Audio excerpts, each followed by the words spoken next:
Ce que je vous propose, c'est de commencer ce temps dédié aux cultures intermédiaires à vocation énergétique et à la production. Je m'appelle Hugo Kesch, j'ai la chance d'animer ce temps et cette conférence sur la production des cultures intermédiaires à vocation énergétique. On a la chance d'avoir 4 intervenants aujourd'hui, que je laisserai chacun et chacune se présenter après derrière.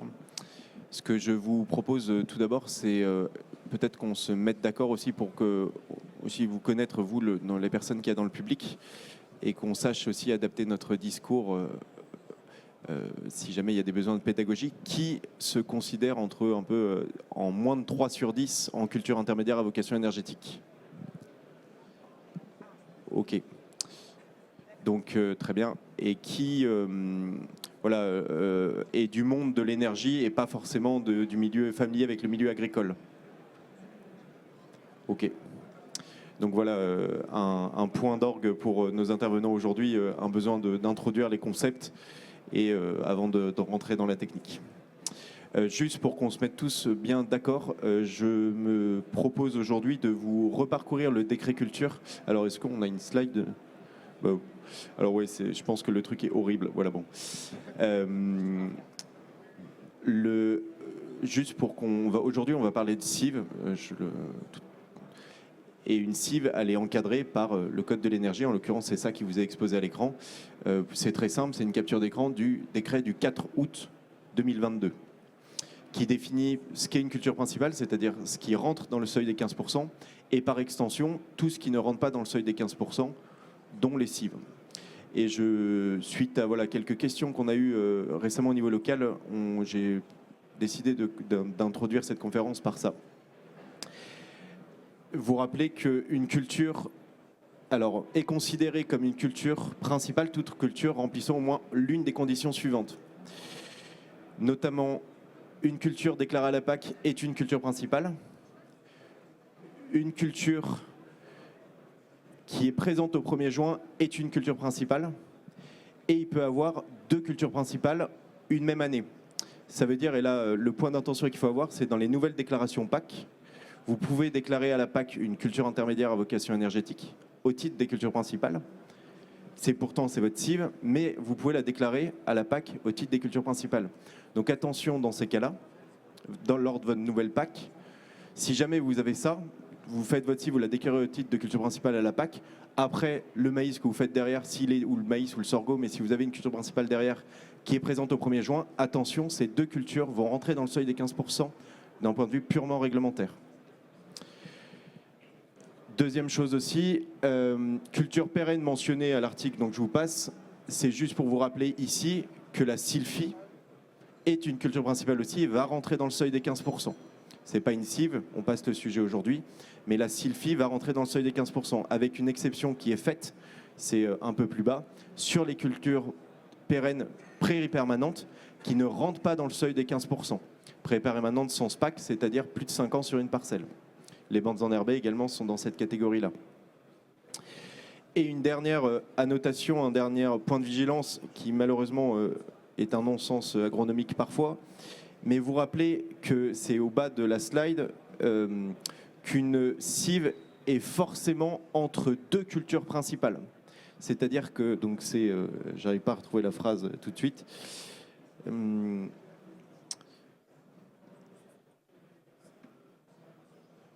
Voilà. Les cultures intermédiaires désignent les cultures cultivées sur le territoire de l'Union européenne qui ne sont pas produites des cultures principales et qui sont semées et récoltées sur une parcelle entre 2 cultures principales. C'est-à-dire attention lorsqu'il y a une double CIV, CIV d'été, CIV d'hiver, attention, en théorie c'est pas autorisé, toujours bien demander aux services de l'État si c'est cohérent agronomiquement. Ok. Donc attention sur ces points-là, et par extension, tout ce qui ne rentre pas peut être considéré comme une CIV. Et je terminerai là-dessus avant de passer la parole à nos intervenants du jour. Vous qui accompagnez, ou vous peut-être qui même êtes exploitant agricole, attention d'avoir une terminologie la plus claire possible dans vos intrants qui rentraient dans une unité de méthanisation. À savoir une terminologie herbe, ça ne fonctionne pas, c'est pas assez précis. Donc ayez une terminologie herbe issue de prairies permanentes, parce que ça ne va pas rentrer dans le seuil des 15%. Herbe issue de prairies temporaires, parce que ça va rentrer dans le seuil des 15%.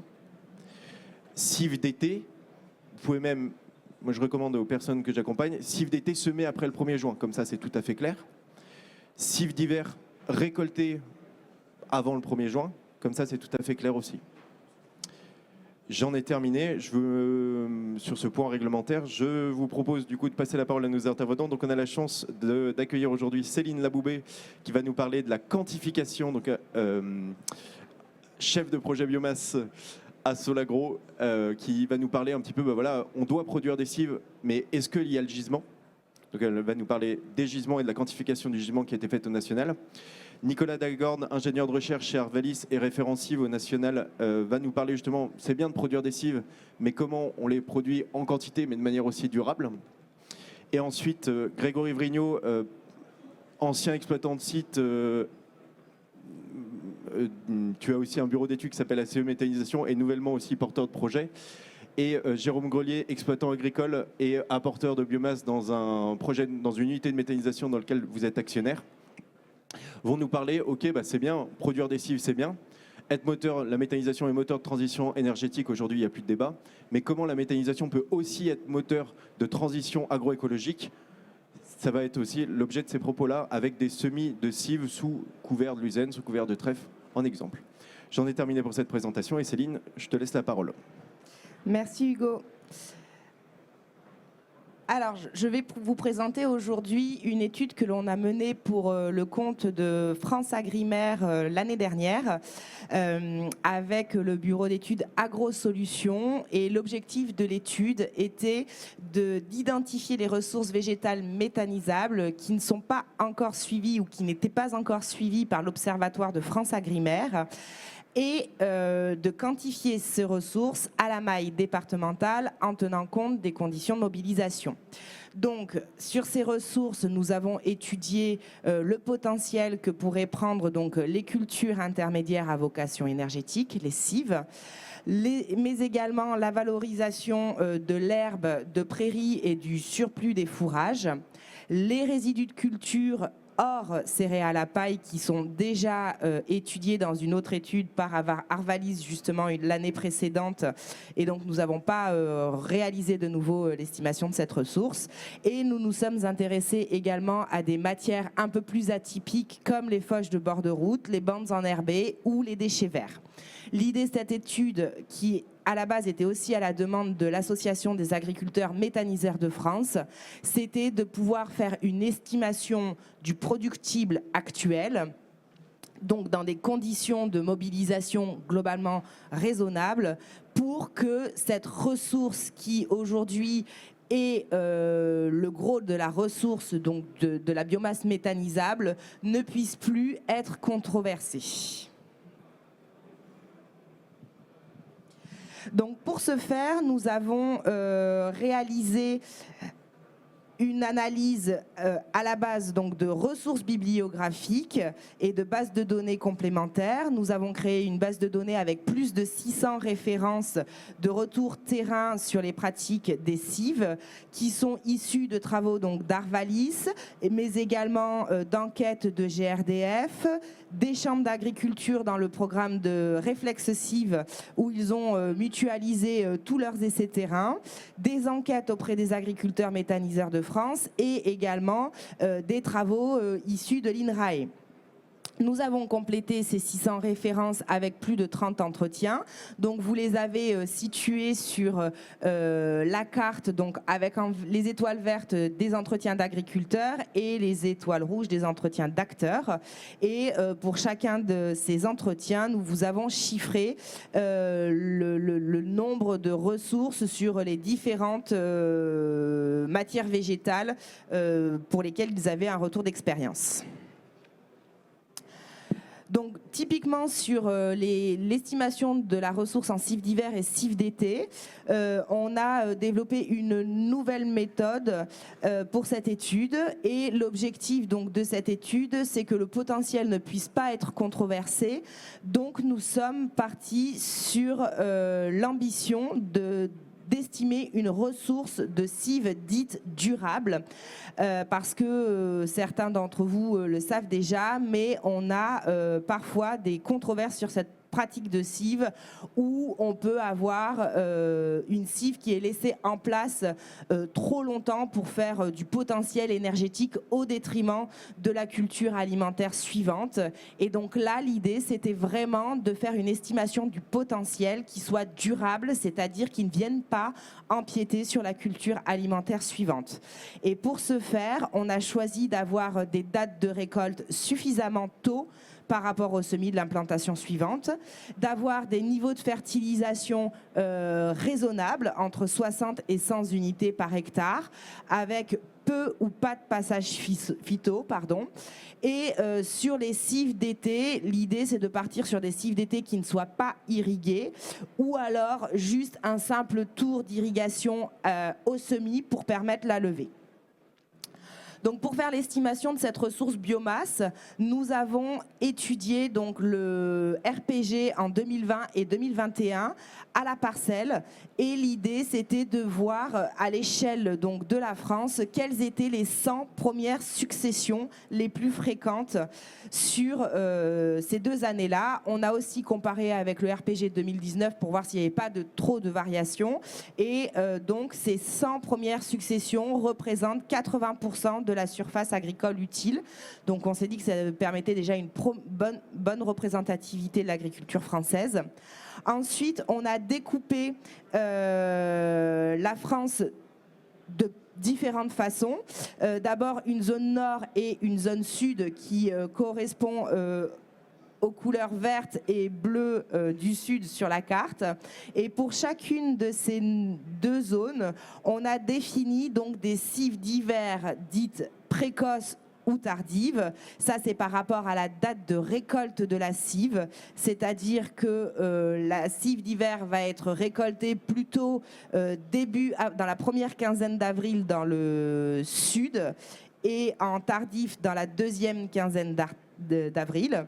Et pour les cives d'été, c'est la date d'implantation qui est précoce ou tardif, c'est-à-dire plutôt début juin ou fin juin, avec un décalage d'une quinzaine de jours entre la zone nord et la zone sud. Et ensuite, pour chacun des 6 bassins de production qui sont représentés sur la carte, on a déterminé différents types de rendements. Un rendement moyen qui correspondrait à des années normales, un rendement faible qui correspondrait à des années défavorables et un rendement élevé pour les bonnes années. Je me suis trompée sur cette slide. Et ensuite, on a défini les fréquences des années mauvaises, moyennes à bonnes, selon 2 indicateurs. Donc pour les cives d'hiver, on est parti sur la base des rendements en blé sur ces 20 dernières années. Et pour l'implantation des cives d'été, on s'est dit que c'était vraiment les conditions de pluviométrie au semis qui étaient importantes. Et donc, on a regardé dans une projection climatique de futur proche, comment serait la pluviométrie pour ces 6 bassins 15 jours avant et une semaine après la date de plantation de ces semis de cives d'été. Ça défile plus. On a un petit problème technique, ça ne défile plus. Ah, voilà, ça y est. Donc ici, je ne vais pas rentrer dans le détail de tous les chiffres. C'est juste de vous dire que voilà, pour les 2 types de cives d'hiver, suite donc à l'analyse des bases de données, des retours terrain, on a pu définir donc des rendements minimum, moyen et maximum. On a fixé un seuil de récoltabilité qui consiste à dire qu'à moins de 5 tonnes de matière sèche, on ne peut pas récolter. Et ensuite, on a mis des fréquences de mauvaises, moyennes et bonnes années, ce qui nous permet d'avoir un rendement moyen type pour chaque bassin en cives d'hiver précoces ou tardifs. Par exemple, si vous prenez les cives d'hiver précoces du bassin Est, on est à 1,9 tonnes de matière sèche parce qu'on s'aperçoit que le retour terrain montre que en année moyenne ou mauvaise, le rendement est inférieur à 5, donc ça le met à 0, puisque le seuil de récoltabilité est de 5,1. Et quand donc on applique cette méthode, on arrive à un potentiel de production de cives d'été de 6 millions de tonnes de matière sèche, réparties à peu près moitié-moitié entre les cives d'été tardives, qui sont estimées à 3,7 millions de tonnes de matière sèche, et les cives d'été précoces à 2,3 millions de tonnes de matière sèche, avec du coup cette répartition géographique. Alors vous voyez qu'il y a une grande partie de la France qui est en couleur très claire.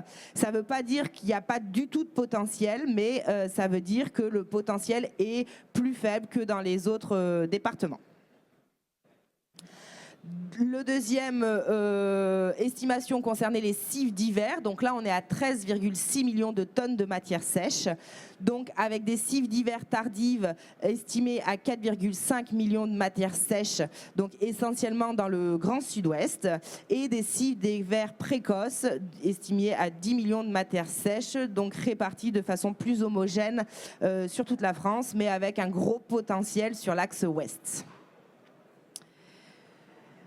Donc, une fois ces deux potentiels de cives été et hiver cumulés, ça nous donne un potentiel donc de cives mobilisables durablement de 19 millions de tonnes de matière sèche à l'échelle française, avec la répartition géographique donnée sur cette carte, avec une essentielle potentiel, 20% du potentiel qui est sur la rotation culturale maïs sur maïs. C'est pour ça qu'on a un potentiel fort dans le sud-ouest.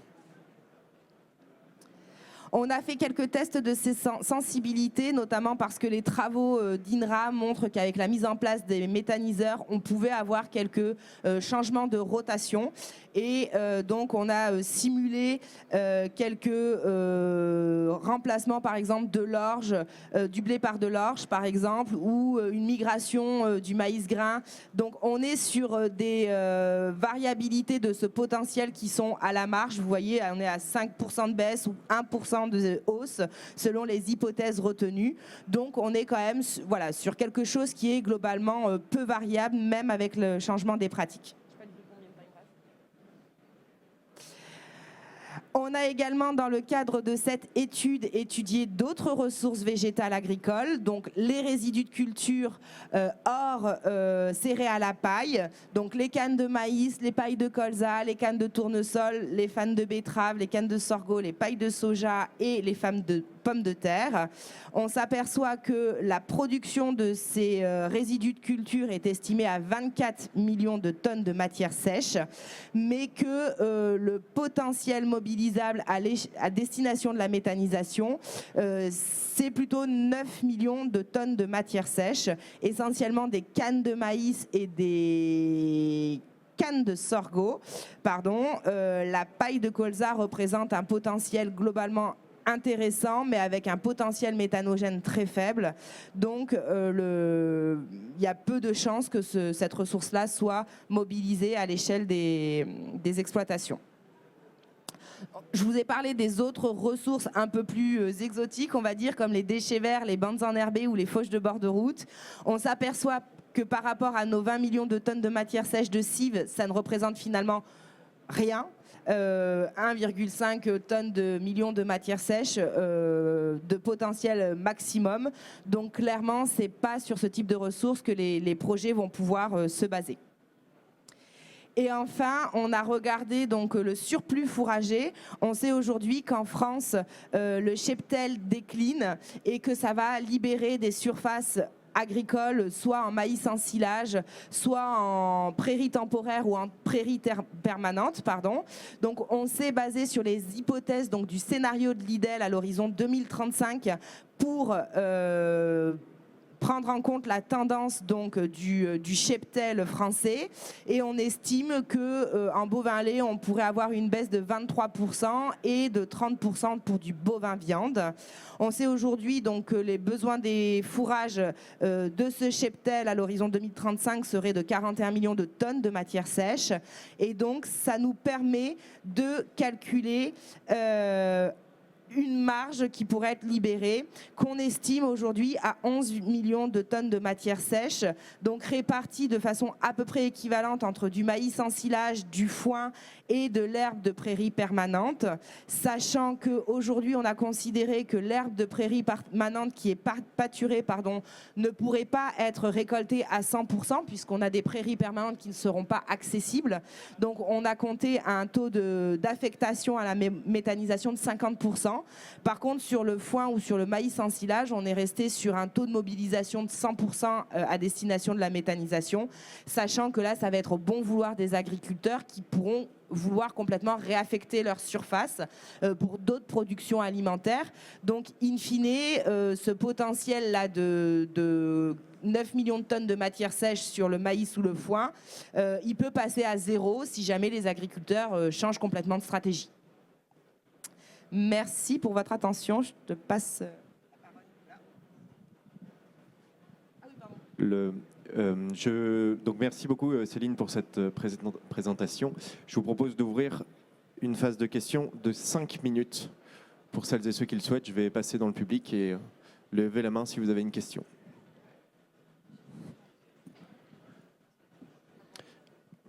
Merci de vous présenter avant de prendre la parole. Jean-Pierre, membre de FNE Bretagne. Juste une question, c'était très intéressante. En global, quel est, à votre avis, donc de manière prédictive, le pourcentage de cives en intrants de méthanisation pour toute la France actuellement et à l'horizon 2030, on va dire? Aujourd'hui, la quantité de cives qui rentre en méthanisation est très variable. On sait très bien qu'on a des projets qui ont 0% de cives et l'autre qui sont à 100%. En moyenne, à l'échelle nationale, on l'a regardé. Alors, je ne sais plus si je l'ai mis sur cette diapo-là. Nicolas, à côté de moi, me souffle éventuellement 13% de l'approvisionnement. Ce qui me paraît à peu près cohérent. L'étude de l'ONRB publiée en 2022, 13%. Sur les données 2020, donc probablement que déjà qu'en 5 ans, ça a bien évolué. On a fait l'estimation là pour cette étude justement de ce qui était déjà méthanisé en 2024 et on estime que la ressource en cives, c'est 1 million de tonnes de matière sèche qui rentre en méthanisation aujourd'hui. Sur les 20 millions de tonnes possiblement mobilisables durablement à l'heure actuelle. Voilà. La tendance, je dirais qu'elle va à l'augmentation. La proportion de la mobilisation de cives dans l'approvisionnement va à l'augmentation, mais c'est vraiment variable d'une région à l'autre. Voilà. Si on regarde les différentes sorties régionales là, des enquêtes des observatoires biomasse, on dépasse les 20% dans plus en plus de régions, notamment sur les systèmes injection, en comparaison au système cogénération, où la proportion reste plus faible. Je vois la DREAL qui se propose de dire un mot sur la mobilisation régionale.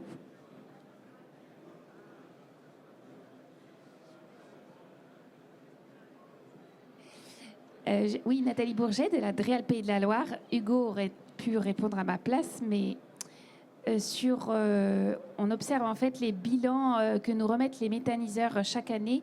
C'est une obligation qu'ils ont au titre des tarifs d'achat dont ils bénéficient. Et donc, vous pourrez regarder sur notre site internet, on essaye de publier chaque année les déclarations qui sont faites, c'est-à-dire de façon agrégée. Et en Pays de la Loire, en tout cas pour 2022, la part des cives au global de tous les tonnages déclarés par les méthaniseurs, c'était 7%. Et ça augmente effectivement peu à peu. Mais en tout cas, de mémoire, pour 2023, même si les chiffres ne sont pas encore consolidés, on n'est pas à 10%. Et en tout cas, par rapport au potentiel total qui avait été estimé dans la région Pays de la Loire, on est à moins de 15% de mobilisation des cives. Une dernière question avant de passer la parole à Nicolas Dagorne.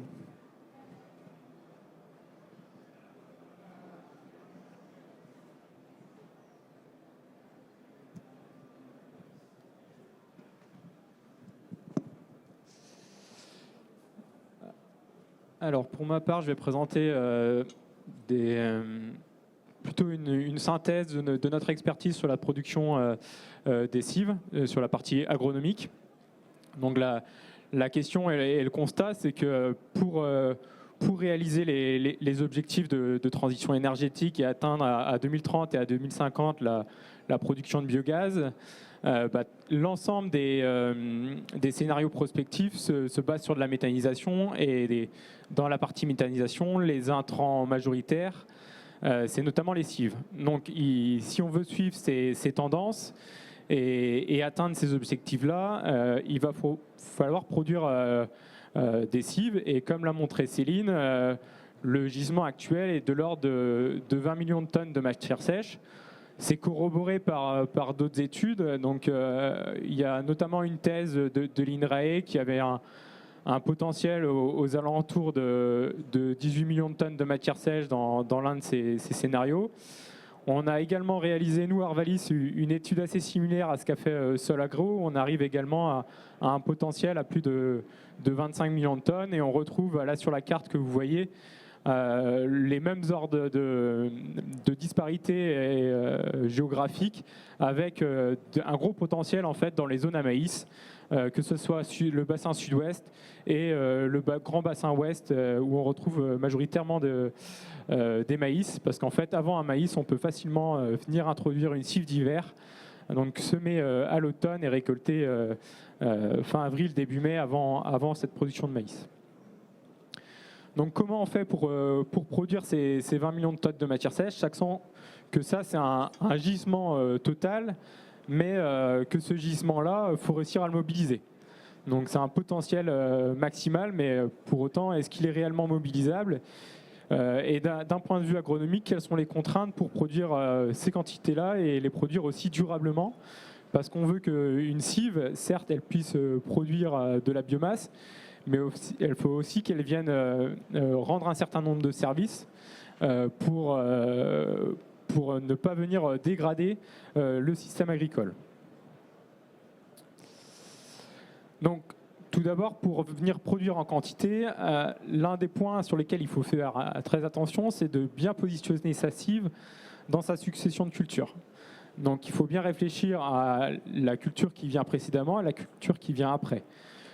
Je ne vais pas pouvoir mettre des cives dans toutes les situations. Je vais pouvoir mettre des cives d'hiver avant des cultures de printemps, pas avant toutes les cultures de printemps nécessairement, je vais pouvoir mettre des cives d'été après certaines cultures d'hiver, mais pas toutes les cultures d'hiver. Si je prends l'exemple des cives d'été, il est facile d'introduire une cive d'été après une orge d'hiver qui va être récoltée suivant les régions entre début juin la mi-juin et la fin juin. Mais par contre, après un blé d'hiver, c'est plus difficile de venir introduire une cive d'été. Donc ça, c'est le premier préalable et c'est bien à l'agriculteur, en fonction aussi des potentiels de ses parcelles et de ses successions culturelles, qui va faire le choix de venir introduire une cive ou non.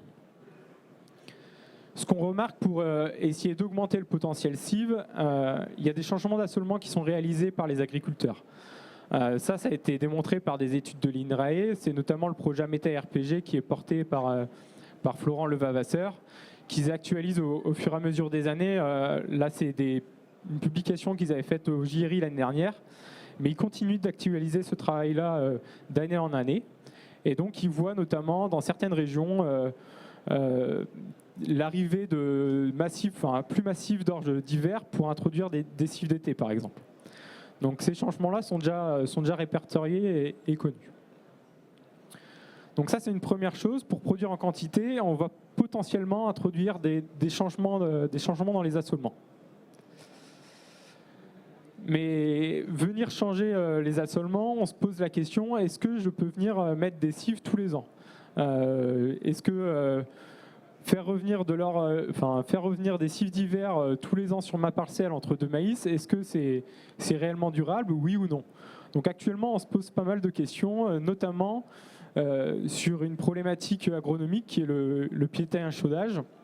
Donc en fait, le piétin échaudage, c'est un champignon qu'on retrouve dans le sol et qui s'attaque aux racines. Donc ce que vous voyez en photo à droite, c'est des racines de cives. Et en fait, les cives peuvent être porteuses de ce champignon-là, qui ensuite va perdurer dans le sol et venir attaquer par exemple du blé et venir poser problème pour la récolte du blé qui va suivre dans ces parcelles-là. Et donc là, on a des essais en cours pour regarder si les cives, notamment le seigle en l'occurrence, est plus porteur que d'autres espèces de cives comme le triticale, l'avoine, le raie gras. Et si en fait on aurait intérêt à soit venir casser cette rotation en venant pas mettre des cives tous les ans ou faire un choix d'une cive en particulier, notamment les avoines qui n'ont pas la même souche de piétin et chaudage. Donc ça vient peut-être mettre un peu un holà sur le potentiel biomasse que l'on pourrait avoir. Mais si on veut produire durablement et sans produits phytosanitaires, il va falloir faire attention à cette question de rotation, parce qu'il y a quelques rares solutions chimiques, mais qui sont pas forcément nécessaires à mettre sur une production de cives. Produire durablement, il faut bien avoir en tête qu'on produit une cive, c'est produire pour de l'énergie, et que la vocation première de l'agriculture reste de produire des cultures à destination alimentaire. Donc il faut que cette production de cives, notamment pour les cives d'hiver, se fasse en cohérence avec l'impact qu'il y a sur la culture qui suit. Et que si je viens semer une cive d'hiver, je continue à produire une culture alimentaire derrière et que cette culture alimentaire arrive à aller au bout. Ce qu'on observe, c'est que quand on vient implanter une cive d'hiver qui est récoltée fin avril, début mai, on vient décaler quelque peu, de 15 jours, de 3 semaines, jusqu'à 1 mois, l'implantation de la culture qui suit, souvent un maïs ou un tournesol. Et ça, en fait, ça met la culture qui suit dans des conditions moins favorables pour sa réussite, notamment parce qu'on arrive sur la phase estivale qui fait face à de plus en plus d'aléas climatiques. Alors les quelques références qu'on a, elles sont rares. On a des références sur des essais longue durée, donc un essai notamment longue durée, Cypre-Béarn, du côté de Pau, où en fait on a observé dans des rotations assez simples là-bas, c'est des maïs sur maïs avec des cives entre deux. Alors ça marche bien dans ces zones-là parce qu'ils sont dans un contexte très particulier. Mais on observe qu'on perd 10% du rendement sur le maïs qui suit la cive d'hiver. Donc dans des contexte que je considère quasiment avec très peu de contraintes, on perd déjà du rendement sur le maïs qui suit. Donc qu'est-ce que c'est dans des régions à plus de contraintes?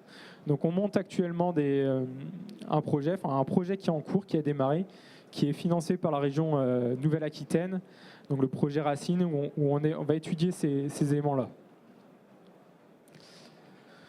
Donc produire durablement, c'est aussi durablement et économiquement pour l'agriculteur. Donc là aussi, faut faire attention à bien calculer ses coûts et ses marges, parce que produire des cives, ça a un coût, et ça a aussi un temps de travail important qu'il ne faut pas négliger, parce que l'investissement est non neutre en termes de temps, de travail et de coût pour l'agriculteur. Et donc sans rentabilité économique, effectivement, on ne produira pas durablement. Donc le pendant en fait de cette récolte durable en termes de date et économique, c'est lié à l'optimum. Enfin, c'est même pas un optimum, c'est un compromis sur la bonne date de récolte de la cive, notamment de la cive d'hiver. Donc là, il y a vraiment une vigilance à avoir et bien réussir à maîtriser cette date de récolte pour optimiser au maximum mon système, tant pour produire des cultures alimentaires et éviter les impacts trop importants sur mes cultures alimentaires, mais aussi pour qu'économiquement, j'arrive à trouver le bon compromis. Donc là, techniquement, il y a des possibilités agronomiques pour réussir à ajuster cette date de récolte au mieux, sachant qu'un agriculteur est contraint par le climat sur ces zones-là, avec des passages de pluie non neutres sur le début mai qui peuvent mettre à mal les périodes de récolte. Produire durablement, c'est aussi maîtriser les apports d'azote.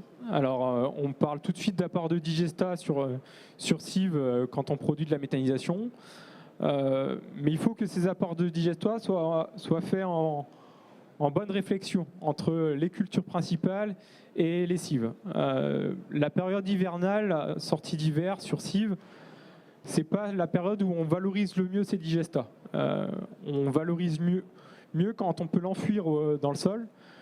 Donc privilégier l'apport de digestats sur les zones où on va limiter la volatilisation, où on va valoriser au mieux ces digestats. Donc c'est avant tout réaliser des bonnes pratiques pour produire durablement. Donc là, il y a des projets, je cite le projet Fertidige, qui est un portail internet où vous pourrez aller voir l'ensemble des recommandations qui ont été faites avec ce projet-là. Je porte un point aussi de vigilance sur la gestion des digestats, notamment sur les apports d'automne. Alors, on n'a pas d'essais répétés en microparcelles.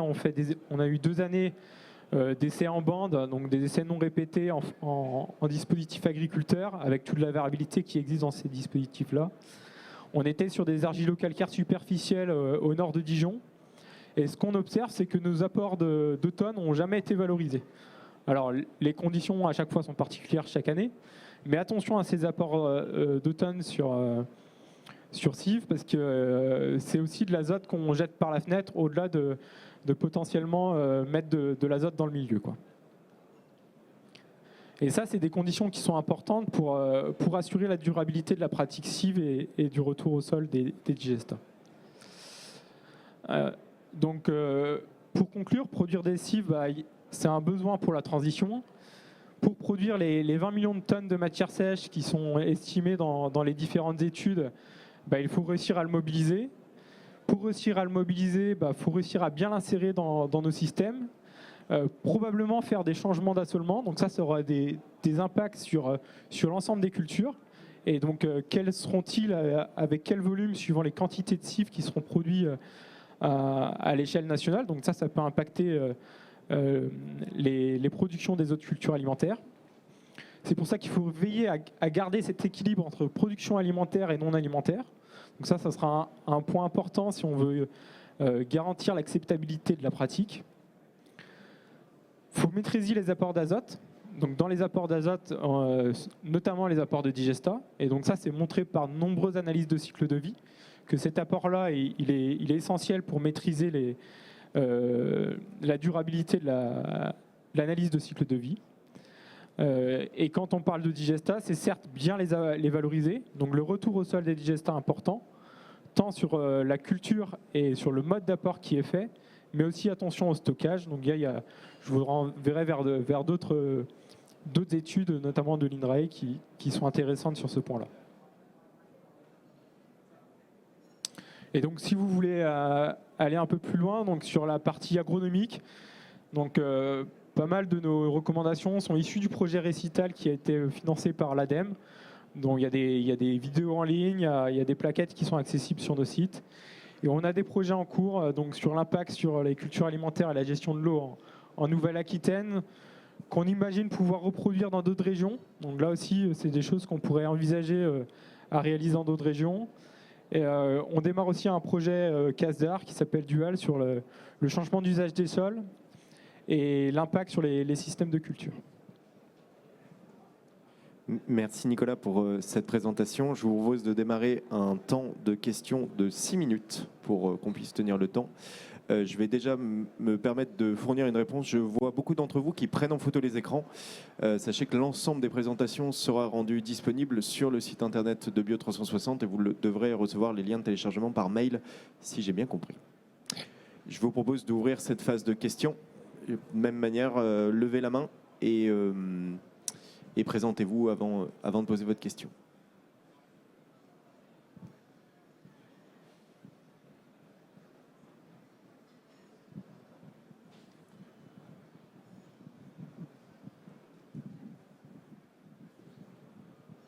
Bonjour, merci pour ces informations très intéressantes. Aline Bertin, Société Michelin. Vous n'avez pas évoqué l'impact potentiel, que je ne connais pas du tout, donc ma question est très naïve, des cives sur la qualité des sols et sur peut-être la protection contre l'érosion. Oui, effectivement, ça fait partie des éléments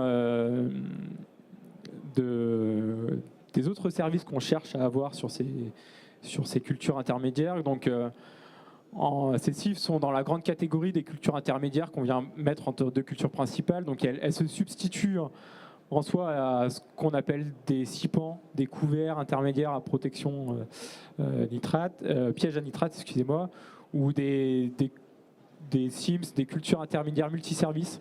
Donc finalement des couverts agronomiques, sauf que là en fait on va chercher une rentabilité économique par la vente de ces couverts. Donc effectivement, en ce sens, elles viennent couvrir les sols sur une période où historiquement on n'avait pas de couverture du sol, même si réglementairement les agriculteurs sont de plus en plus obligés de mettre ces couverts-là, ou quand ils ne sont pas obligés, ils le font pour des raisons agronomiques de plus en plus. Donc effectivement, ça vient couvrir les sols et limiter l'érosion. Sur la partie carbone, matière organique, c'était presque la première question. L'intérêt de ces cibles-là, c'est qu'on exporte énormément de matière, mais on en a produit énormément. Pour vous donner un ordre de grandeur, quand on parle de cipants ou de couverts agronomiques, on fait en moyenne des rendements de 1 à 2 tonnes de matière sèche. Alors que pour une cive, on va produire 5, 6, 7, 8, voire plus tonnes de matière sèche à l'hectare. Donc on produit 3 à 4 fois plus de biomasse. On produit 3 ou 4 fois plus de biomasse aérienne, mais on a aussi plus de biomasse racinaire. Et cette biomasse racinaire, elle reste au sol. Donc là aussi, on a des restitutions qui sont non nulles et intéressantes pour maintenir le stock de matière organique au sol, ainsi que les chaumes. Donc en fait, quand on récolte, il y a toute une partie qui reste au champ. On n'arrive pas à récolter 100% à ras le sol. Et ça, c'est 1 à 2 tonnes de matière sèche aussi qui sont restituées. Et ça participe au retour au sol de la matière organique. Et ça limite les risques de déstockage de carbone et de matière organique. Donc il y a plusieurs études maintenant qui montrent ces éléments-là. Elles vont tous à peu près dans le même sens, qu'il y a peu ou quasiment pas de risque de diminution du stockage de carbone dans les sols. Alors il y a certains systèmes, alors ça dépend d'où on part, il y a certains systèmes où il peut y en avoir, mais majoritairement les simulations montrent que non. Et pour aller plus loin sur le sujet, je vous invite à regarder les résultats du programme CarboSims. On a le temps pour une deuxième question. Et bien, ça sera 3 questions.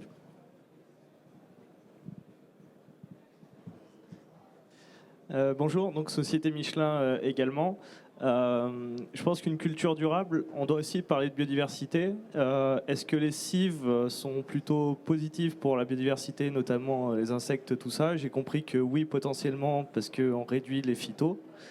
Mais voilà, est-ce que dans le cadre des études duales, par exemple, le changement d'usage des sols, feed, food, énergie, il y a aussi cet aspect biodiversité qui est évoqué, voilà, de manière générale? Ouais. Très bonne question. La question des biodiversités est une question très importante, mais malheureusement très difficile à appréhender dans le milieu agricole, parce qu'il y a déjà plein de biodiversité différentes. On parle soit de la biodiversité du sol, la biodiversité aérienne des insectes, et en fonction de la biodiversité qu'on cible, les protocoles pourraient voir l'impact réel de ces cibles sur ces différents pans de la biodiversité sont assez difficiles à mettre en œuvre. Alors, on l'a nous très peu étudié du fait de ces difficultés que je viens d'évoquer. Néanmoins, le fait de couvrir les sols est a priori potentiellement bénéfique. Après, on peut avoir sur l'aspect biodiversité le fait d'introduire des légumineuses, et là je passe la main du coup après à Grégory, c'est pour faire la transition. Ça peut être un effet bénéfique. Ça va notamment, si je prends quelque chose d'assez criant, c'est la production de nectar sur des espèces type vesse ou févrole. Même si la floraison est parfois entrecoupée sur fin avril, début mai, ça permet d'avoir pour tout ce qui est abeilles sauvages et compagnie, du nectar à disposition. Et à l'inverse, il y a la question de la faune la grande faune, tout ce qui est oiseaux, gibier, où là on peut avoir des risques, notamment parce qu'on vient ensiler, on vient passer des grosses machines et des grosses barres de coupe dans des zones potentielles de refuge, même si on connaissait déjà ces pratiques-là sur des systèmes d'élevage où on venait ensiler déjà ces surfaces-là. Ouais, juste sur cette question de la macrofaune, il y a le projet Métafaune qui est en cours, qui étudie l'impact notamment sur le chevreuil et la perdrix en Marne, je crois, si je ne dis pas de bêtises. Et ce qui ressort de cette étude, c'est que déjà les cives ne sont pas une couverture particulièrement attrayante pour ces deux espèces. En tout cas, ce qu'ils ont constaté, c'est qu'il n'y avait pas de surmortalité de ces deux espèces-là lors de la récolte des cives, parce que les machines font suffisamment de bruit, certainement pour les effaroucher. Merci pour vos réponses complètes. Je m'étais engagé à prendre une troisième question. Je vais la prendre. Je vous demande d'être concis aussi bien sur la question et sur la réponse. Merci. Manuel Ortiz, Rambol. Est-ce que les usines de biométhanisation sont prêtes pour prendre toute cette matière sèche, 20 millions de tonnes?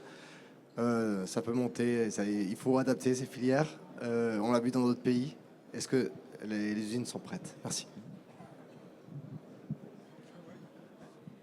Alors, d'un point de vue technologique, le système d'unité de méthanisation à la française est parfaitement prête pour intégrer tout ce potentiel, si ce n'est qu'il faut en développer le nombre, évidemment. Aujourd'hui, on est à 1800 méthaniseurs en fonctionnement. On peut espérer monter sur la filière à l'horizon 2050, peut-être à 5000 ou à 8000 méthaniseurs. Mais d'un point de vue technologie et capacité à digérer, les cives sont des matières très faciles, pour le coup. Il y aura plus de sujets sur tout ce qui est résidus de culture, pré-broyage et ce genre de choses. Mais la cive est la matière idéale pour la faisabilité technique. Merci pour la réponse concise. Est-ce que vraiment vous avez une question qui vous brûle? Sinon, je vous propose de la garder. Enfin, auquel cas, je vous propose de la poser. Et sinon, je vous propose de la garder pour la dernière phase de questions. Donc, on passe la main. Grégory, Jérôme, c'est à vous. Je pense qu'il y a plein de sujets que vous pouvez concrétiser. On a parlé de synergie alimentation et énergie, synergie avec la couverture du sol. Je pense que tu as plein de sujets que tu peux aborder sur ces thématiques-là. Bonjour à tous, donc Grégory Vrignot du cabinet SE Méthanisation. Je vous propose un retour d'expérience autour des cives, donc cives pluriannuelles. On a vu des enjeux tout à l'heure sur la succession de cives entre deux cultures alimentaires.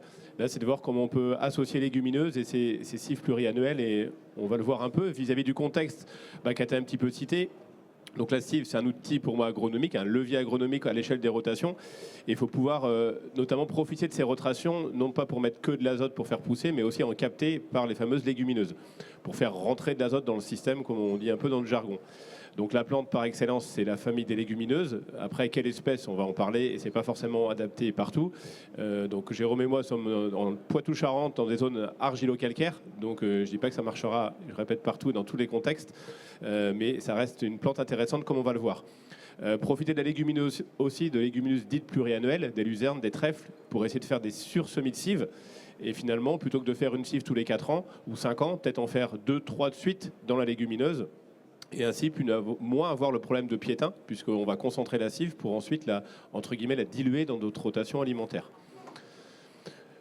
Sur la partie légumineuse, je ne borde pas ce schéma, puisque là, je suis dans une logique de cive en mettant de la veste ou de la févrole, dans la cive annuelle qui avait été travaillée dans le programme Pampa, où on voyait qu'en mettant de la févrole ou de la veste, suivant l'année, on pouvait espérer un bilan de 30 à 40 unités d'azote qu'on mobiliserait et qui serait recyclable, réutilisable par le digestat qu'on remet dans le système. Donc massive un peu plus riche, mon digestat un peu plus riche, donc de l'azote qu'on laisse un peu dans le sol et éventuellement un apport azoté sur massive un peu plus faible. C'était les 3 leviers pour gagner cette trentaine d'unités qui étaient montrées dans ce programme. L'autre enjeu des cives, organisation de travail à repenser, c'est toujours un peu pas la crise, la course, je vais y arriver, au moment de la récolte des cives au printemps, donc des cives d'hiver semées en septembre, récoltées en avril-mai. Il y a la météo, on récolte, pas toujours dans de bonnes conditions, comme on voit la première photo sur la gauche. On essaye de dépendre du digestat et où ensuite semer le sorgho. Donc là, à droite, semis de sorgho en direct dans un chaume de cives. Donc là, on gagne du temps parce qu'on ne travaille pas le sol, mais ce n'est pas toujours le cas. Donc il y a peut-être des enjeux à dire, est-ce qu'on a besoin de ressemer une culture de printemps derrière une cive qui peut être multi-espèces? Donc ça, c'est le deuxième point. Le troisième point, le choix judicieux de la culture suivante, dans les petites terres, donc argilo-calcaires qu'on voit sur la photo de gauche avec autant de cailloux que de terre quasiment, et des zones où c'est un peu plus intermédiaire sur les photos de droite, où en 2 années consécutives, enfin quasi consécutives, vous voyez bien que le contexte de récolte n'a rien à voir sur un champ de maïs, où dans un cas il n'a pas été récolté au milieu, et à droite malheureusement non plus, mais pour une autre raison. Donc bien anticiper aussi la succession de cultures. Hein. Là, j'ai reparlé légumineuses, mais avant de démarrer de semer d'une cive, à quelle date je veux récolter? Si je suis éleveur, priorité quand même au maïs en silage pour mes vaches, pour ne pas aller le galoper et le faire ailleurs si j'ai un risque. Donc la légumineuse apporte un certain nombre d'avantages vis-à-vis de l'azote. Donc cette fameuse, ce qu'on appelle fixation symbiotique, hein, ces plantes qui sont capables par certains mycorhizes de capter de l'azote de l'air. Donc c'est quand même intéressant. On a quand même beaucoup d'azote autour de nous. Donc voir comment la plante peut le récupérer. La rupture de la rotation, la légumineuse vis-à-vis du piétin échaudage, si on la cite, peut avoir un intérêt. Pas de ressemis du printemps, on va l'expliquer. Et nouveau débouché, c'est souvent ma deuxième culture, ça peut être la méta, ça peut être l'alimentaire, par du tournesol, du sarrasin, mais pourquoi pas aller sur du fourrage. Donc on a travaillé le côté légumineuse par 2 biais. Je vous propose de parler de la luzerne et du trèfle. Donc en tout cas par chez nous, le semis de la luzerne se fait plutôt au printemps, soit en pur, soit sous un couvert de tournesol ou de sorgho. Donc les 2 photos qui l'illustrent, c'est la luzerne après une récolte de sorgho méta, mais on a récolté le sorgho et au pied vous avez la luzerne. Et la photo du milieu, c'est la luzerne qui est sous couvert de tournesol, le tournesol qui viendra être récolté au mois de septembre-octobre. La luzerne se met entre 5 et 20 kg suivant le débouché de la luzerne. Est-ce que je vais faire la luzerne fourragère plutôt à 20 kg? Est-ce que je vais faire la luzerne porte-graine pour refaire de la graine et vendre en débouché graine plutôt à 3, 4, 5 kg? Donc en rotation, ça vient changer la rotation. Si on était en rotation assez courte, colza, blé, orge, on va intégrer la luzerne qu'on va semer après un blé, ou là, je ne l'ai pas illustré, mais dans un tournesol. Et en fait, on va essayer de garder la luzerne 2, 3, 4 ans. C'est un coût d'implanter. Donc la luzerne est une culture pluriannuelle. On ne va pas la casser tous les ans. Par contre, on va pouvoir venir semer plusieurs fois la cive dans la luzerne, plusieurs années consécutives, avant de la casser ou alors à maximiser son gain azote. Je capte beaucoup d'azote. Enfin, la luzerne capte beaucoup de l'azote. Je casse la luzerne et derrière, je repars avec de l'alimentaire pour 2, 3 ou 4 ans. Donc en termes d'itinéraire technique, 2 photos assez différentes. On va se dire on ne veut pas abîmer la luzerne, on pense au semis direct. Donc là, une photo au semoir à disque. Mais photo de droite, on est pourtant avec un combiné de herse rotative, donc un appareil mécanique dynamique qui va abîmer un petit peu la luzerne et le sol, mais on est en bio, on veut nettoyer un petit peu le sol, lancer un peu de minéralisation, et la luzerne, une fois qu'elle est bien implantée, elle ne s'en porte pas plus mal derrière, ça peut être un peu surprenant, mais ça marche très bien. Donc là, vous avez un système en bio à droite, en conventionnel à gauche, avec 2 matériels différents. Des semis qui vont se faire pas trop tôt, parce que la luzerne a quand même tendance encore à pousser, vu les conditions météo qu'on a en septembre-octobre, donc il ne faut pas qu'on ait trop de concurrence, que la luzerne continue à pousser et à étouffer le triticale ou le seigle qu'on pourrait venir à semer à l'intérieur, notamment par rapport aux limaces. Et le sursemis, plutôt du seigle ou du triticale, sur des bases de 300 grammes mètre carré. Bon, c'est des préconisations adaptées en fonction de la charge en cailloux, d'autres conditions, mais on est proche de la densité classique qu'on va semer en cive, classique, mono-espèce, mais avec de la luzerne. Donc là, on voit qu'on est un peu sur des associations de culture, sur la question de la biodiversité. Plus on a une cive diversifiée, plus l'intérêt biodiversité est intéressant, puisqu'on a association légumineuse de graminées. On peut le faire aussi avec d'autres plantes. Et quand on vient au moment de la récolte, Les 4 photos du milieu, là, vous voyez un peu le développement. Donc le 16 novembre, où il y a le mot 16 novembre, on n'a pas semé de luzerne. Ça n'a pas été touché à la herse rotative. Donc on voit de la luzerne, mais surtout pas mal de mauvaises herbes. À droite, toujours sur la photo du 16 novembre, on voit le seigle qui commence à démarrer. 10 février, sortie d'hiver, ça redémarre. 27 avril, pas mal. Belle photo jaune, mais c'est juste pas ce qu'on veut ramasser. Là, c'est des mauvaises herbes qu'on a, avec un peu de luzerne au milieu. Et de chaque côté, vous voyez le trèfle, le seigle, qui va être récolté. Donc vous pouvez regarder après la photo complètement à gauche là, du 4 mai, juste avant l'ensilage. On a le seigle. Au pied, on a un petit peu de mauvaises herbes et un peu de trèfle, de luzerne, je vais y arriver. Forcément, un peu moins de luzerne, vu qu'on a le seigle. Mais on a un mélange, surtout avec moins de mauvaises herbes. Et la photo du 23 mai, toujours au milieu de la bande qui a été récoltée. Là, on voit que la luzerne repart derrière sans trop de difficultés et va refaire son cycle pour un débouché en fourrage. Là, c'est un éleveur, c'est un céréalier bio qui vend son fourrage, sa deuxième coupe ensuite à un éleveur. En termes de rendement de 2 années de décès, donc là, c'est l'illustration du rendement de la photo précédente. Donc avec seigle luzerne, on voit bien que la luzerne, quand même, elle est tassée à cause du seigle, mais on va viser on est sur 6 tonnes de matière sèche. En luzerne pure, on est plutôt sur 4 tonnes, mais ça c'est la bande luzerne. Si on zoome dans qu'est-ce que j'ai en luzerne par rapport à mauvaises herbes, on est plutôt moitié-moitié. On a autant de mauvaises herbes que de luzerne dans la bande qui était en pure luzerne. Et on fait moins de rendement, on a fait moins de photosynthèse, et c'est normal, la luzerne, elle ne pousse pas l'hiver, elle a un repos végétatif qui fait qu'elle redémarre que pas avant février. Une autre année en 2020, là, j'avais fait une association de seigle luzerne, de dépôtre aussi que j'avais essayé avec de la luzerne pure. Donc on voit bien en termes de rendement matière sèche, globalement, on sort plus de rendement dès qu'on vient faire un sursemis. La luzerne associée est toujours un petit peu plus faible puisqu'elle a un peu moins de lumière, donc moins précoce, même argument. Donc on sort un petit peu moins que la luzerne. Mais on a la capacité en tout cas à faire plus de photosynthèse. L'autre point que je mets en bas, c'est que si on met de la luzerne en pure ou en association, la luzerne est beaucoup plus azotée. Donc elle va pouvoir rentrer de l'azote dans le système et donc dans mon digestat qui sera plus riche et qui permettra de fertiliser d'ailleurs plus de surface avec de l'azote que j'aurais produit, de l'ammonitrate que j'aurais produit grâce à la luzerne. Donc un intérêt quand même sur cette culture pluriannuelle assez intéressante puisque derrière je ne viens pas ressemer, la luzerne repart et part en fourragère ou en porte-graines.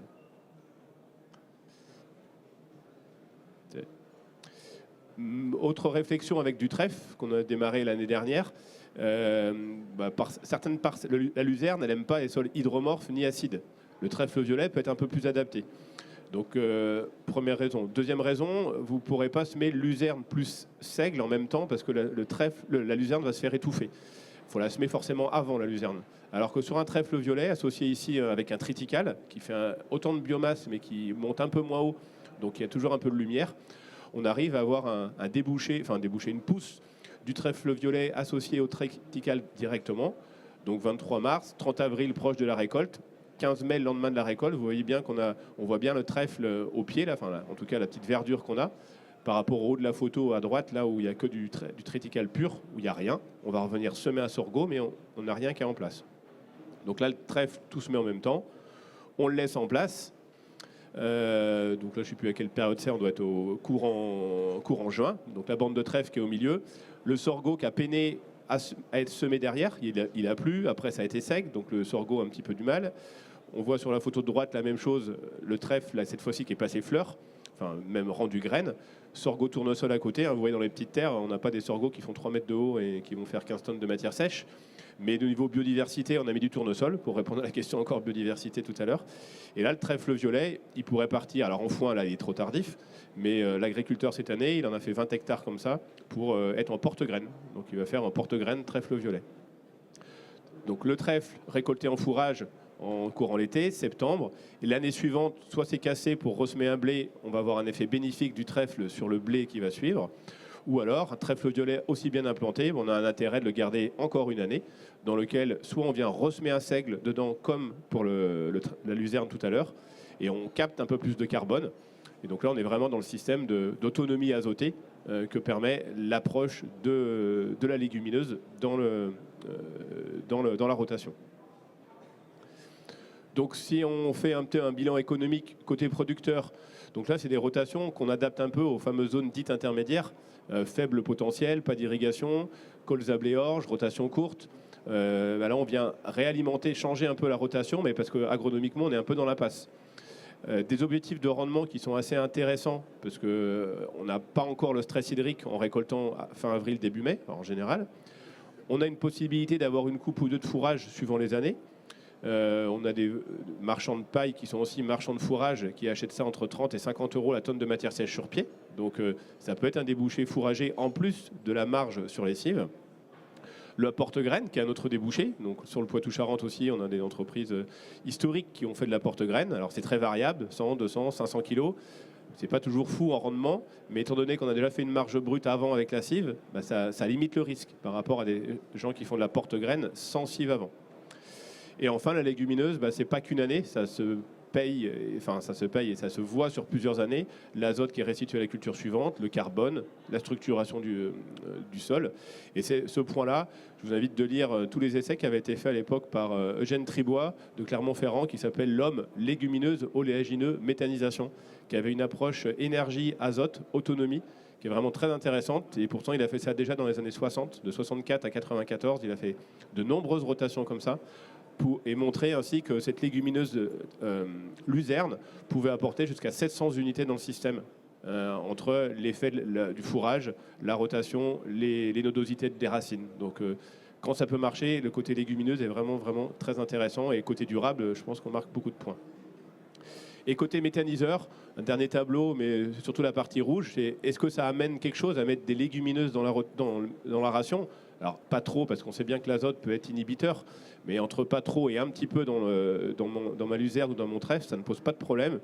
Et là, je vous ai encadré une référence en énergie, c'est à la tonne, attention la valeur, hein, c'est tonne de méthane, enfin c'est quantité de méthane par tonne de matière organique.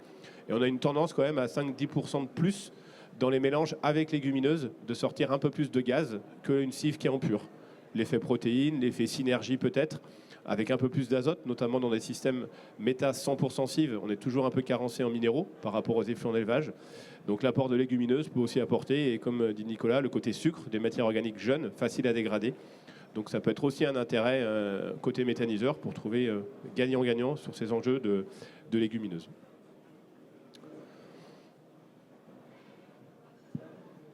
Merci Grégory. As-tu fait la partie de Jérôme ou pas encore? Pardon. Je fais la partie de Laurent pour remplacer, c'est ce que tu veux dire? Non? Ce que je vous propose dans ce cas-là, c'est un temps de... Allez, 2 petites questions rapides sur la présentation de Grégory, donc sur la luzerne.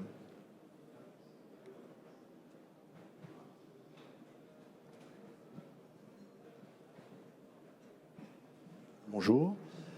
Alors, nous, on fait des cives, je suis méthaniseur, et du coup, on implante toujours un maïs après les cives. Après les cives, et il faut épandre le digesta. Donc, on ne peut pas garder la légumineuse si on épand le digesta, pour la volatilité du digesta, en fait. On ne peut pas le laisser sur le sol. Donc, on essaye de mettre des légumineuses au maximum, mais on est bloqué avec l'implantation du maïs et l'épandage du digesta, quoi. Alors, quelle solution on pourrait avoir pour jumeler les deux, quoi? Donc, là, ça veut dire que vous êtes en cive légumineuse annuelle, du trèfle, de la févrole ou autre, que vous cassez dans tous les cas parce que vous faites un maïs derrière. Donc c'est là, sur l'enjeu pluriannuel par rapport à votre rotation, il n'y a pas de réponse. Enfin, pour moi, je n'ai pas de réponse par rapport au côté pluriannuel. Il n'y a que l'enjeu d'épandage du digesta sur l'enjeu volatilisation, de pouvoir enfouir un petit peu pour limiter la volatilisation. Mais là, c'est plutôt une réflexion que est-ce que par rapport au maïs, vous avez des vaches allaitantes ou vaches laitières? D'accord. Ah, c'est maïs grain, du coup? Ok. Donc c'est raisonné vis-à-vis de ce maïs grain. Est-ce qu'il y a des débouchés potentiels avec d'autres voisins sur la luzerne? Parce que là, je parle des systèmes 100% céréaliers, où ces céréaliers n'ont pas d'élevage. Et ils font de la luzerne pour d'autres voisins ou en porte-graines, mais ils ont changé la rotation pour faire plutôt moins de maïs par rapport à ce qu'on voyait tout à l'heure, qu'on pouvait avoir des systèmes qui faisaient plus de maïs pour faire des cives. Nous, on voit plutôt l'inverse dans des zones intermédiaires ou avec moins d'irrigation, pour enlever un peu de maïs et plutôt partir sur des pluriannuels légumineuses, quoi. Après, c'est marge brute, comme a présenté Nicolas. Est-ce que d'un point de vue maïs, en fonction de vos marges brutes que vous faites en maïs, cive, maïs grain, est-ce que c'est intéressant? Mais sur la course au travail à faire, ça prend pas mal en compte aussi ça, en disant finalement, lisser sur 2-3 ans avec la luzerne, j'ai peut-être intérêt à baisser un peu en maïs pour maintenir une légumineuse pluriannuelle. Je ne sais pas si je réponds.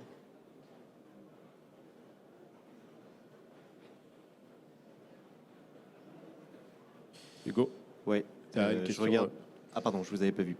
Hop. Rapide, mais pareil, c'est concis sur la question et la réponse.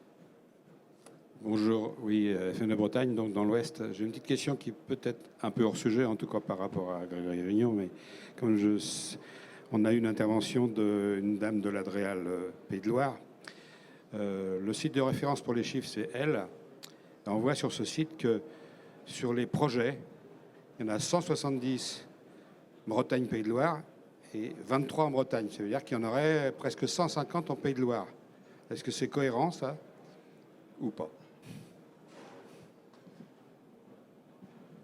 Alors la question est tout à fait pertinente, toutefois comme effectivement elle est complètement hors sujet et qu'on est en retard, ce que je vous propose c'est qu'on en discute tous les trois et sur notre stand avec plaisir.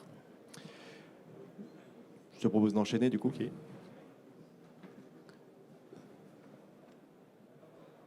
Ah non, si je t'appuie pas sur le bon. Ah non, t'avais mis Jérôme d'abord. Bonjour à tous. Jérôme Grelier, donc agriculteur dans les Deux-Sèvres, dans la plaine du Thouarset. Alors, non, c'est ce. Voilà. Donc, un peu l'historique de ma vie professionnelle. Donc, je me suis installé en 2003 sur une exploitation familiale en GAEC avec mon père et mon oncle. Donc, on est passé donc, sur une production de céréales et de viande bovine. En 2005, suite à l'agrandissement d'exploitation, j'ai mis en place l'agriculture de conservation sur l'ensemble de l'exploitation. En 2010, alors je reviendrai effectivement sur le terme agriculture de conservation pour ceux qui ne connaissent pas forcément. En 2010, j'ai créé justement avec plusieurs agriculteurs l'association Sol Vivant. Et en parallèle, j'ai aussi développé un projet de méthanisation. L'association Sol Vivant avait pour but justement de vulgariser l'agriculture de conservation, mais aussi d'accompagner les agriculteurs vers cette transition, notamment via la formation autour de ce thème. Donc en 2013, j'ai aussi mis en place un atelier de transformation pour valoriser au mieux mes animaux. Et donc c'est une activité qu'on a arrêtée il y a peu de temps. Donc j'ai eu jusqu'à 3 bouchers charcutiers. On transformait une partie de la viande bovine produite sur l'exploitation, mais aussi du porc fermier, donc à destination des collectivités locales et aussi sur le marché internet, parce qu'on avait 3 boutiques sur le web où on expédiait de la viande en frais sur toute la France. Oui, voilà. Donc en 2017, suite un peu à l'évolution des stratégies d'approvisionnement de l'unité de méthanisation, on a commencé à produire des cives sur l'exploitation. Donc notamment pour une première avec de l'orge tout simplement. Et après au fil du temps, les mélanges se sont un peu améliorés, mais ça je pourrais y revenir. Donc, et depuis 2020, on a donc commencé à faire des successions de cives et de cultures principales sur notre sol. Donc globalement sur les cives, sur les implantations d'automne pour les cives d'hiver, on est sur des mélanges de seigle, soit de printemps ou d'hiver, associés à des protéagineux. Protéagineux, oui, que ce soit par exemple de la févrole. Et aujourd'hui, on essaye d'aller plus vers des légumineuses, style plutôt trèfle. Voilà. Et donc, pour les cultures d'été, on utilise plutôt le sorgho. Parce qu'on est quand même sur une région qui est plutôt sèche. Donc, on n'a pas la possibilité de produire du maïs. Même en agriculture de conservation, où on limite quand même l'évaporation d'eau, comme il n'y a pas de travail du sol. On a eu beaucoup d'échecs sur le maïs, donc pour essayer de justement avoir une production suffisante chaque année, le sorgho était la bonne option.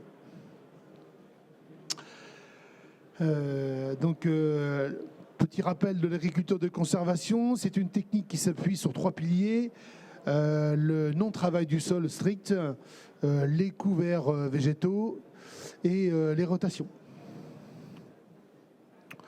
Donc voilà. Donc depuis 15 ans, c'est une technique qu'on maîtrise assez bien. Et c'est vrai que la production de cives, pour commencer l'agriculture de conservation, c'est quelque chose qui permet assez facilement de se mettre le pied à l'étrier.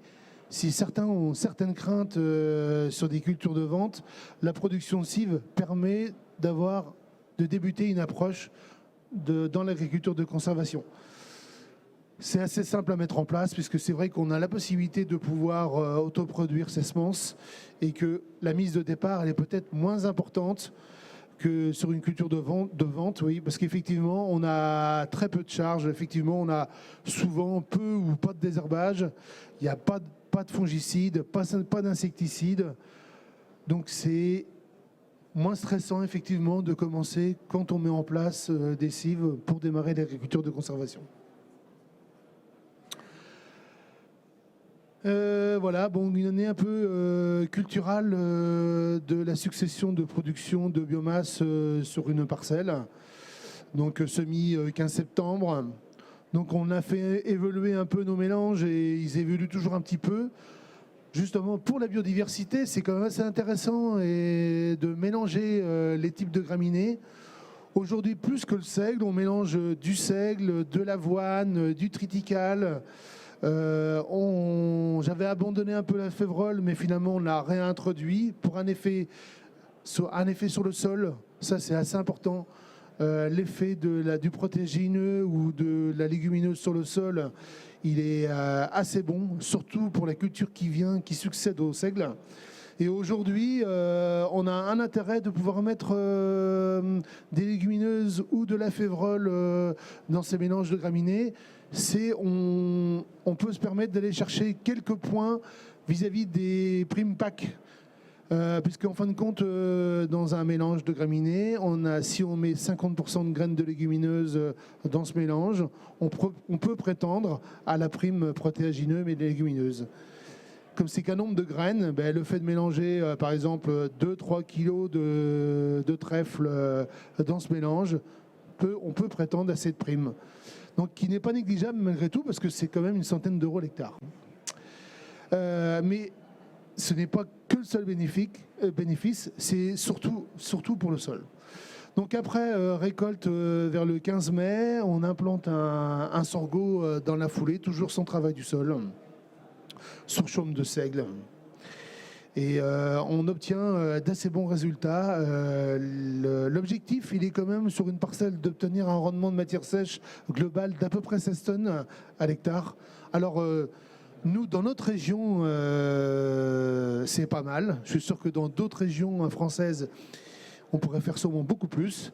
Mais nous, chez nous et sur notre territoire, moi, c'est la stratégie que j'ai souhaité mettre en place. Je ne dis pas qu'elle est reproductible partout, mais il faut dire qu'aujourd'hui, la faible rentabilité des cultures de vente dans notre territoire fait qu'aujourd'hui, on nous pousse économiquement, agronomiquement, à aller vers la production d'énergie.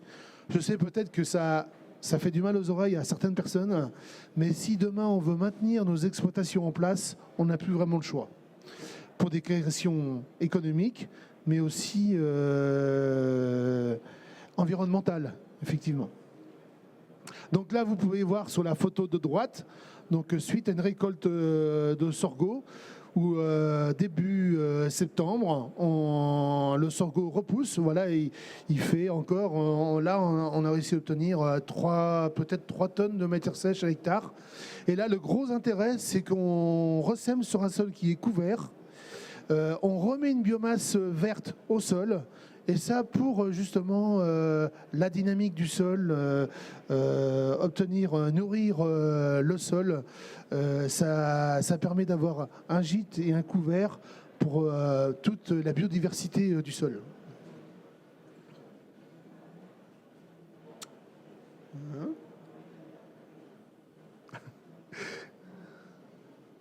Je clique, mais voilà. Donc voilà ce qu'on obtient. Les photos vous montrent ce qu'on obtient grâce à un SMI direct derrière des chaumes. Donc là, c'est un SMI de colza. Donc chez moi, vu la charge de cailloux que l'on a, et pour diverses raisons, on a opté pour un semoir Adam. Donc c'est un semoir style canadien. Donc on a un écartement entre lignes de semis de 24 cm.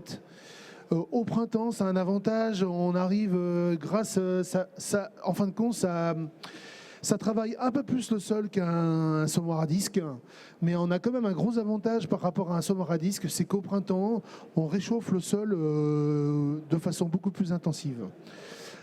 Après, ça n'a pas un gros impact finalement sur la vie du sol.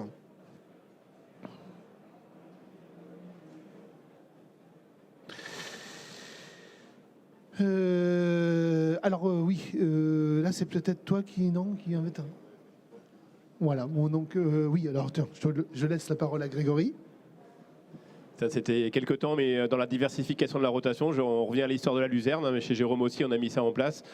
Des années, des luzernes un peu abîmées. La dernière coupe de luzerne, on est venu à faire un resmi. Là, c'est des cives de printemps. Enfin, on dit souvent cives d'hiver, cives d'été. Là, on tape entre les deux. Une cive de printemps, donc avec un sec d'hiver qui a été semé au mois de février. Parce que ça n'avait pas trop bien levé. Tu avais du brome aussi que tu voulais nettoyer avant. Donc, on avait réussi à récolter une cive de printemps, enfin récoltée fin mai, début juin.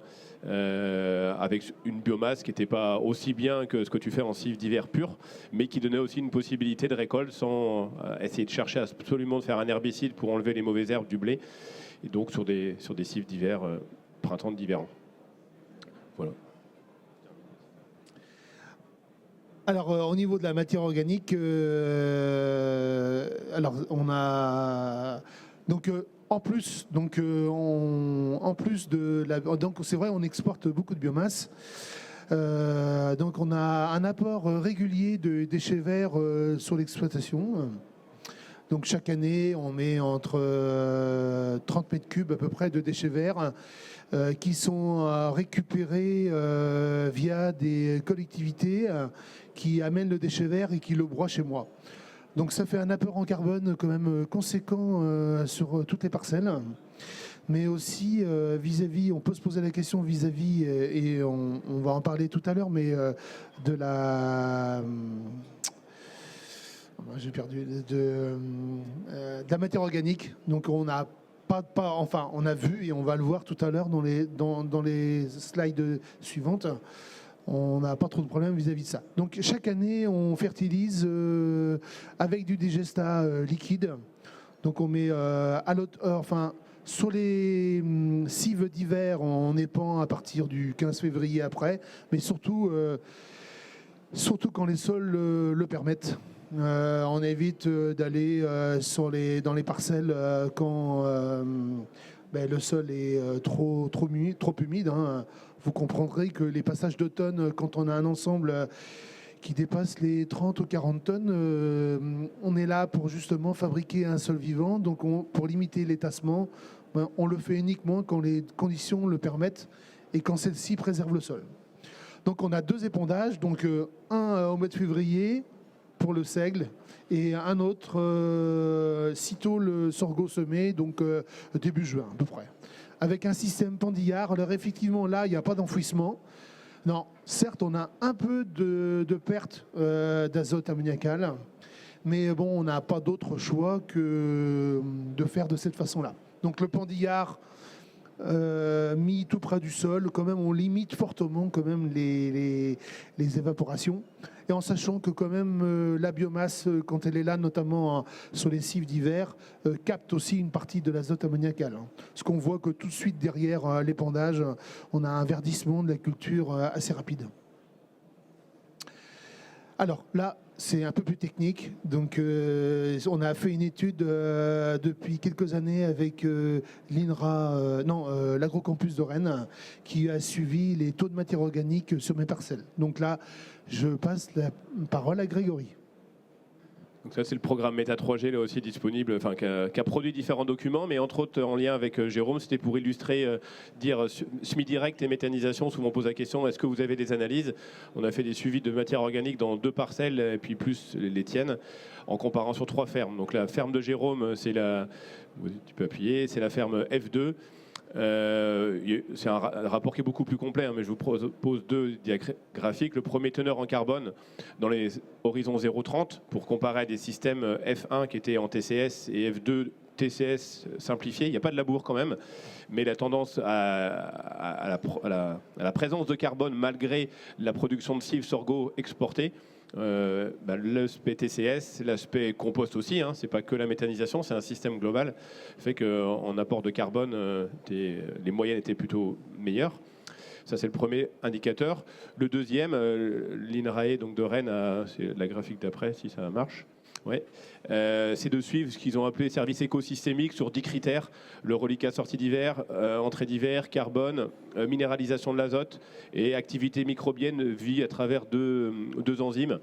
Il faut regarder la courbe bleue et verte, qui est bleu clair et verte de la ferme de Jérôme. Vous voyez que le diagramme est plutôt à l'extrême pour tous les indicateurs. Donc plutôt des parcelles qui remplissent au moins ici, ce qu'ils ont appelé critères d'écosystémique durabilité. C'est toujours critiquable sur ça, mais au moins ça compare avec d'autres parcelles et on voit qu'on reste cohérent, alors qu'on est en méthanisation et l'agriculture de conservation tamponne quand même d'une manière intéressante. Et pour finir, une autre analyse de sol, à des taux de matière organique, vous voyez, à 5, je crois à 5, c'est là. 5 de matière organique. Ce qu'il faut toujours faire attention dans les sols, derrière la matière organique, c'est aussi l'activité du sol, parce qu'on peut avoir beaucoup de carbone, mais si c'est du stable, donc là, tu as du stable un peu par les digestats, un peu par le compost, d'où les repousses de couverts végétaux, soit par les colzas, pour les colzas, mais les repousses de sorgho fourragé qu'on restitue au sol, on ramène du verre pour bien compléter les 2 types de matière organique pour que le sol soit vivant et pas juste une accumulation de carbone stable qui donne rien.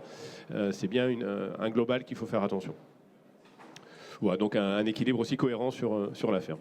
Donc voilà sur l'expérience et le retour de... Celle-là, elle était en trop. Enfin, tu peux faire après, je crois que j'ai mis une dernière... Merci à vous deux pour cette présentation extrêmement complète. Je vous propose de prendre une question. Après Grégory, en 5 minutes, tu te sens de résumer le retour d'expérience de Laurent. Je vous propose de prendre une question, comme ça on essaiera de finir à peu près à l'heure.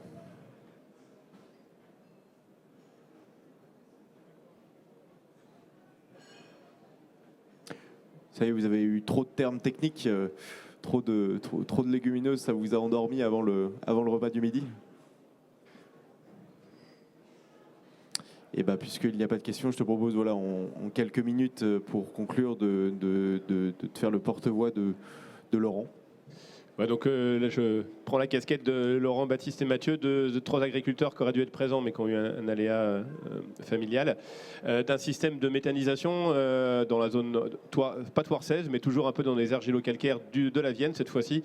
3 exploitations regroupées dans une SCEA, 2 qui sont en système céréalier, enfin les 2 fils en système céréalier, le père en éleveur vache laitière en AOP, et un premier méthaniseur en cogénération. La ration du méthaniseur, c'est fumier plus cive. Et le témoignage qu'on souhaitait, c'était à la fois que la luzerne, d'une fois de plus, mais aussi des intérêts avec un voisin en bio qui fait, lui, beaucoup de luzerne. C'est un céréalier bio. Et donc la luzerne, par rapport à la rotation, l'azote, est une plante intéressante.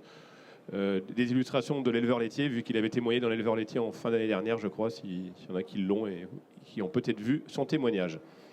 Donc par rapport aux pratiques agricoles, avant de voir un petit peu les cives, donc il fait aussi partie d'un GI2E qui avait été créé par des agriculteurs en zone de captage. Donc zone de captage, méthanisation, azote, vous voyez, c'est pas antinomique. Et là, il y a un gros travail qui est fait par Eris Environnement pour les citer, parce qu'ils font une très grosse animation. Ils sont 3 conseillers techniciens à faire des suivis sur le colza, la matière organique. Donc l'illustration à droite, là, c'est 2 de ces parcelles. Une qui est un peu plus éloignée, qui n'a jamais eu de matière organique et qui est plutôt en rotation classique de là-bas. par rapport à la colonne de gauche, où il y a du blé, de l'orge, du tournesol, du digestat liquide principalement, des cives également. Donc on voit à la fois le taux de matière organique qui est plus élevé, le fameux taux de matière organique, j'ai pas mes lunettes, mais labile, libre, donc facteur de bon fonctionnement du sol, à 1% par rapport au 0,4 de l'autre. Et tout ce qui est biomasse microbienne, qui est aussi un indicateur du bon fonctionnement du sol. Donc des sols dans ces conditions-là, en argilo-calcaire, c'est pas toujours facile de bien faire tourner un sol en argilo-calcaire, mais qui tourne plutôt bien et un équilibre qu'il trouve cohérent, lui, vis-à-vis de sa surface. Donc le développement, pour zoomer un petit peu sur le partenariat de voisins en bio, un agriculteur qui a environ 300 hectares en bio, céréalier, il a absolument besoin de la luzerne pour la rotation, les mauvaises herbes, rentrée de l'azote. Donc l'organisation qui se sont faites entre la SCEA, donc l'IU et la ferme voisine, c'est le gagnant-gagnant, c'est la SCEA qui a le méthaniseur fait implanter de la cive, du seigle dans la luzerne du voisin. Le méthaniseur fertilise avec du digestat la cive avec la luzerne. La SCEA récolte cette cive. Et le deal avec le voisin bio, lui, il ne veut pas d'argent. Par contre, il veut du digestat, parce qu'il sait que le digestat et l'azote, ça marche, et notamment l'azote bio qui coûte très cher, va valoriser de l'azote par le digestat provenant de cette installation-là. Donc, la première base, c'est on fait de la luzerne, je mets le digestat produit par la luzerne pour faire pousser la luzerne cive. Et dans l'échange, le côté économique, c'est à peu près un échange sur l'azote, ce qui fait qu'un hectare de luzerne cive que l'agriculteur bio prête donne 30 mètres cubes de digestat en plus du digestat qui a servi pour fertiliser la luzerne. Donc dit autrement, 30 plus 15 à peu près, ça fait 45 mètres cubes de digestat par hectare de luzerne prêté, mis à disposition du céréalier. Et il s'organise comme ça. Donc le bio de puits, il a de l'azote qu'il valorise plutôt sur du blé, sur des cultures alimentaires bio qui ont besoin de l'azote pour faire de la protéine aussi sur la céréale, sinon c'est toujours difficile en bio. C'est aussi des luzernes qui sont plus propres. En bio, c'est toujours compliqué de tenir la propreté, il n'y a pas de traitement, il y a des RC-tri, mais ça ne marche pas toujours. Donc c'est l'organisation qui, eux, se sont trouvés. Hop. Ah bah j'ai fini. Il n'y en avait pas d'autres après? Normalement il y en a une autre, mais peut-être que j'ai cliqué plusieurs fois. Non? Ah bon? Bon. Donc c'est toi Hugo qui a coupé. Donc cette ferme qui est en conventionnel aussi, il a un nouveau projet de méthanisation, cette fois-ci en injection, où il voit que la luzerne, même dans son système à eux, en céréalier, fonctionnera. Donc on a travaillé les rotations, notamment pour parler des études agronomiques, que l'ADEME aide financièrement, et avoir aussi une étude assez cohérente sur ce sujet-là, pour faire une rotation de 12 ans, avec 3 ans de luzerne. Et ensuite, ils repartent en SIPAN, cives, mais toujours associés des légumineuses, des couverts végétaux restitués au sol, des cives. Et donc là, ils partent sur un projet adossé au projet cogénération, avoir un projet injection à côté de 80-100 normaux pour vraiment baser sur les cives en termes de rotation agronomique. Merci d'avoir pris le témoignage et merci d'avoir été concis. Je vous propose de prendre une dernière question avant de conclure. Tout le monde a faim. Dans ce cas-là, je vous propose de conclure. Je remercie vraiment les intervenants pour la qualité de vos interventions. Je profite juste de la parole pour vous communiquer 2 informations. Grégory l'a évoqué, le programme META 3G, META 3, et j'ai la lettre, a publié donc des fiches techniques, retour d'expérience sur la luzerne, enfin le semi-cive sous luzerne, sur la valorisation de prairies permanentes en méthanisation avec des résultats technico-économiques, sur des rotations type à faire en agriculture de conservation des sols en système bovin, porcin et céréalier.